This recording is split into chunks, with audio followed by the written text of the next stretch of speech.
CJ McCollum and the New Orleans Pelicans have secured the 8th seed in the Western Conference. They'll now take on the Phoenix Suns in the first round. Here he is. He's a special player. He gets to his spots. I'm just thankful.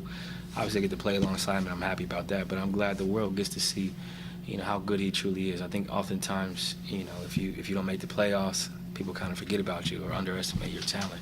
And now he has a chance to play on the biggest stage, and he showed tonight, how great he is. He can get to his spots, get to the rim, he can make plays. Defensively, he's active, engaged, can initiate the offense, 6'9", 6'10", and now he gets to play on the biggest stage, and I'm happy for him. Brandon seems like a guy guys who play the game really appreciate what he can do. Do you think that's fair to say? Do you think there's anything to that? Yeah, I think it's just a skill set that he has, and it's a skill set that he's worked on and developed. From his time at Duke to now, he's a completely different player. Obviously, more polished, more physical, more methodical with his movement.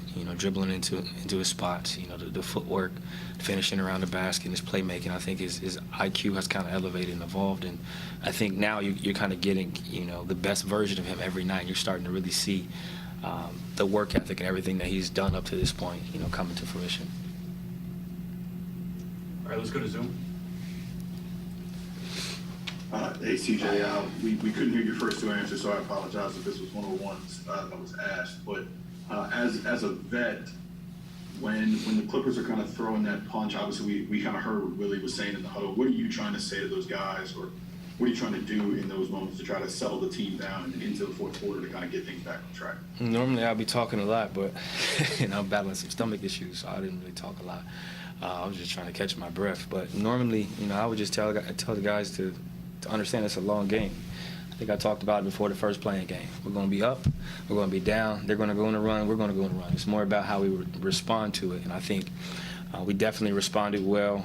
We didn't pout, we didn't, put our heads down. They got up by 14. They were executing, they were getting into us, they were getting to the free throw line, they were playing off of their fans, and we didn't allow that to affect us, and we kind of, steadied the ship and then finished the game.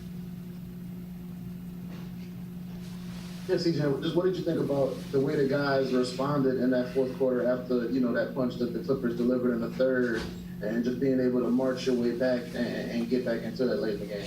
Yeah, it's a sign of growth and maturity, from a young group, which is surprising that you see that type of growth and maturity. Usually teams lay down and fold. I talked about it, after one of our shoot-arounds, how, a lot of times when a team is facing an elimination game and, they begin to let go of the rope, so to speak. They tug of war, they kind of let go and fold. And I thought that we did a great job of holding on to the rope and continuing to fight. And it's like a tug of war game, continuing to fight, making sure that we're competing and making sure that we're defending, not giving up second chance opportunities, and then executing a little bit better offensively. And I thought we did that down the stretch.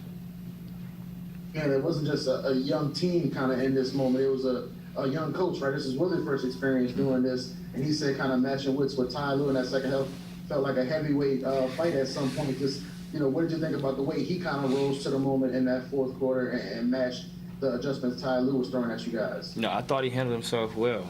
He showed great moxie. He challenged us. He challenged me specifically to be more aggressive, more methodical. And I can appreciate that and respect that. And I think that him having played for so long, he understood the importance of this moment. He understood what this moment meant, for our team, our young players, our franchise, and our fans. And we wanted to really take advantage of this. We got a long summer ahead, and we can rest in the summer. But right now, we got to fight and do what we can to kind of, continue to extend our season. CJ, I hope these weren't asked when we couldn't hear part of it earlier, but I wanted to ask you about the two guys off the bench. I mean, in just the time that you've been here, you've seen Trey Murphy make a huge jump. What did you think of just the way that, for a guy in his rookie year to be able to come through the way he did in the fourth quarter? I think that shows, work ethic and preparation. He's been in and out of lineup. He's been in the G League some. Sometimes he's in the game. Sometimes he's not. Played some in the first half. Then didn't play a lot in the second quarter. Then the coach throws him in. That's a sign of trust, but also him being ready. He catch and shoot. He got some offensive rebounds. Got to the free throw line. It gives us a different dynamic because of his ability to shoot. And I think the other team recognizes that. And tonight, he stepped up and made some great plays for us. As far as Larry goes, I mean, he's only been playing with the team less than a month. I mean, What did you think of just for him to be able to do what he did tonight? He was great. I think that, first time out, he told me I'm here. I said that. I said, well, if I'm not going to show up, you have to. And he did a great job of being aggressive. He was rebounding. He was athletic. I think he's just getting more comfortable too.